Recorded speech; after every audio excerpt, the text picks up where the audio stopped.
I am 6 months pregnant and found out my husband of 5 years cheated on me early in our relationship. She was the one I was always worried about. Even after we became exclusive, 3 months into the relationship, he was honest and casually stated that even though they were off and on, he believes they would have most likely ended up marrying if she hadn't finally broken it off, due to religious and cultural reasons. Initially, I would make jokes about how he would rather be with her, but he consistently said that he had not been with or wanted anyone else since we began dating, even before we technically became exclusive. I eventually dropped it because I finally felt secure in our relationship. The joke got boring. Fast forward to now. I'm 6 months pregnant. We have our small issues here and there, but who doesn't? We were so thrilled to find out we were having a child after years of fertility issues. Then I received an email to my work address that says my husband cheated on me, with evidence. It's sent from a burner account. They promise more evidence, but for a fee? I forward him the email and he looks through his phone to verify, admitting to the nude being hers and providing a rough time estimate, date/year, of when it was sent. Well, dear reader, that was the month he met my parents. We were definitely exclusive. Since we were both at work, a barrage of texting begins between us. He apologizes but says nothing physical happened. That the last time they spoke sexually was that text and haven't been in contact since 2020. Frankly, he seemed more concerned about his phone being hacked. Sir, you just verified that I was sent a photo of this lady's cooch. You cheated. Get your priorities in order. I wanted to leave the house and go to my parents but decided that since my name is on the house as well, this chuckle fuck was going to feel all the awkwardness and tension he caused. So I'm here. In my guest bedroom, not knowing where to go from here. I don't trust that it was just texting, which is still cheating. And even if it wasn't physical, he still lied and cheated. I always told him the one thing I wouldn't tolerate was cheating. I would just leave without a fight. And now I'm faced with this reality. I'm torn between divorce or attempting couples therapy. I expected groveling or tears from him, anything. But it's just the two of us avoiding each other. I'm not willing to ask for him to try. I didn't cheat. He hasn't shown any effort in reaching out or communicating how he feels or why he did what he did. I'll survive co-parenting, but should I even try to reconcile with him? This is still fresh and I'm enraged, so I need objective takes on this. BTW, I also told him that as embarrassing as this is for me, he deserves all the embarrassment, that he needs to reach out and inform her that I was sent an illicit photo of her. She doesn't deserve to have this type of information sent out and should take whatever action she sees fit. Comment. So his ex sent you some past goodies via email, hey? This is just what you know about. It's time to create an exit strategy. Obviously not easy while being pregnant, but can be done. The chances of his phone getting hacked, and then having this sent to you from the hacker are slim to none. Think about it. Hackers who know what they are doing go after big fish, not random people like your husband. What are the chances that an elite phone hacker hacked into your husband's phone randomly and then saw the nude pics of a woman and then connected the dots and figured out you were the wife? He was cheating, then located you and then sent them to you. Sure. And for what purpose exactly? No request for money? A hacker would have contacted your husband first and tried to blackmail him. So my guess is, if this story is even real, he sent the photo to one of his friends and they sent it to you. Okay, so wait, how did this photo even get to you? If someone hacked his phone, it means he kept it on his phone this whole time? That's odd. Not like he got hacked 5 years ago and then this hacker just decided now to send it. What even was the photo, just the nude girl? Were there nude pics of him? Where does this girl live? Is she close enough that he could be seeing her in person? I mean, I have so many questions. When did he say it happened? You said it was from the beginning. How do you know for a fact that's when it happened? I'm not sure what to think. If it happened at the very beginning of your relationship 5 years ago when you were exclusive, yes, but it's not so fresh, to be honest. I mean, yes, you deserve to be mad, but I don't think it should be marriage ending unless you have evidence that he has continued. Report this to the police. It sounds like revenge porn, which is illegal in many places, but not all. You need couple counseling no matter what. You and your husband are going to be tied together co-parenting for the next 20+ years. Whether you reconcile or not, I don't think you should be making a decision either way at the moment. You have a lot to process. Do some thinking about what you need to know or don't want to know about his cheating, what else you need to know, and what you need from him to rebuild your trust. Ultimately, it may not be possible or you may decide you don't want to try, but you are in the shock stage right now. and that is not the time to make life-changing decisions. Story 2. My high school ex-boyfriend reappears in my life at major public moments and makes me deeply uncomfortable. What should I do to make him leave me alone? This is going to be an extremely long thread detailing a relationship that ended 20 years ago, so please bear with me, and if you make it to the end, gold star for you. When I was 14, my family took a trip with a few other families overseas. There I met one of their sons with whom I had a mutual romantic interest. A year after returning back to the States, the two families get together and he asks me to be his date for his junior prom. As a freshman attending an all-girls school, I was very excited about this. We started dating and we were in a relationship for about a year when he went off to college across the state at UC Berkeley. I was sad to see him go, but after trying to do long distance for a few months and after meeting another guy I was interested in, I broke it off with him. He proceeds to drop out of school and move back to LA. His parents are furious with him and they try everything in their power to get him to go back to college, but instead he spends all of his time trying to win me back. Whatever kind feelings I had for him evaporated. He showed up unannounced at my house constantly and wouldn't take no for an answer. Once, he walked 19 miles from his house to mine, from San Marino to Glendora, for those familiar with LA geography. He collapsed at my doorstep and I was so angry. He had no right, and this was in 2002 before Uber, so I drove him home in stony silence. A few weeks later, my best friend asks me if I still have feelings for him. I scoff and say no, absolutely not. So she asks if she can date him.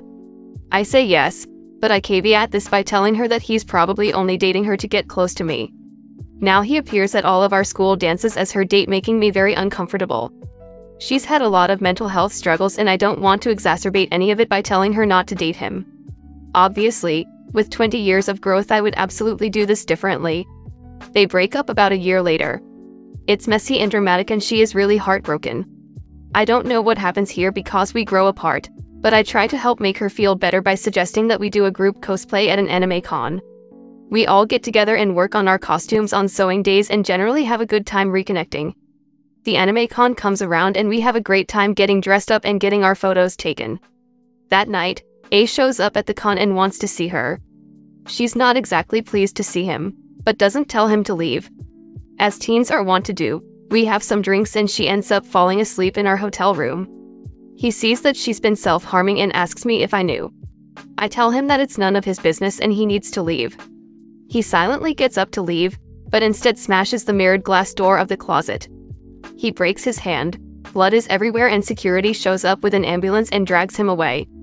More drama happens here, but it's not really relevant, so we'll skip for now. I do eventually get on the phone to tell him to leave me alone and never speak to me again. He continues to call me every day on my birthday, but I never answer the phone. He moves away overseas, and I know peace for a few years. Cut to 10 years later, I'm freshly divorced and living with my parents. They ask me to come to a big group gathering for Christmas and to my surprise, he's there with his family as well. I avoid eye contact and try to not speak to him for the duration of the dinner party with a family friend who knows the situation. He stares at me all night. I'm angry at my parents for not telling me he will be there. A few more years pass and my father dies in a tragic accident. He comes to the funeral, which, fine, it's an open event and he did know my dad, but when I see him come down the greeting line, I ask my brother to intercept him and he does skillfully, but he still stares at me and stands there for an extremely long time with a hangdog expression before finally moving on. About a year later, he knocks on the door of my mother's apartment. His aunt lives across the hall. He just wanted to say hello. It's a holiday, so me, my brother and my boyfriend are all there. I suck it up and act polite as he joins our family for a little chit-chat. I try to just let it all go. It's been years, maybe it won't be weird. Friends, it is very weird. He tells us that he's getting married and I tell him that I am happy for him. He asks me and my new boyfriend to come to the wedding. I give a non-committal answer and he leaves. He proceeds to call my mom and ask her to lunches to pressure her about getting me to come to his wedding. She tells him that I am busy but to forget about me and move on with his life and his new wife. He follows me on Instagram and proceeds to like all of my photos and comment on everything that I post. I eventually decide that I don't have to allow him to make me uncomfortable, so I block him. Then the pandemic happens. I hear that he now has 2 young children and I hope that that is the end of his involvement with me. I'm an author and my debut book is coming out. Years of hard work is finally paying off and I can celebrate this huge milestone. I have a big launch book party at my favorite bookstore. My heart nearly stops when I see him in the audience. I tell my now husband and I just pray that he will be normal. He gets in the signing line and when he gets to my table, he asks me if I want him to leave. I try to be polite and tell him that it's a public event and I'm okay with him being there. He takes this as some kind of permission.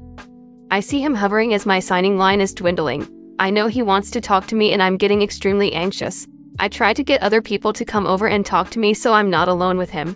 But he gets behind my signing table saying that he has a question about the book. I sigh and ask him what it is.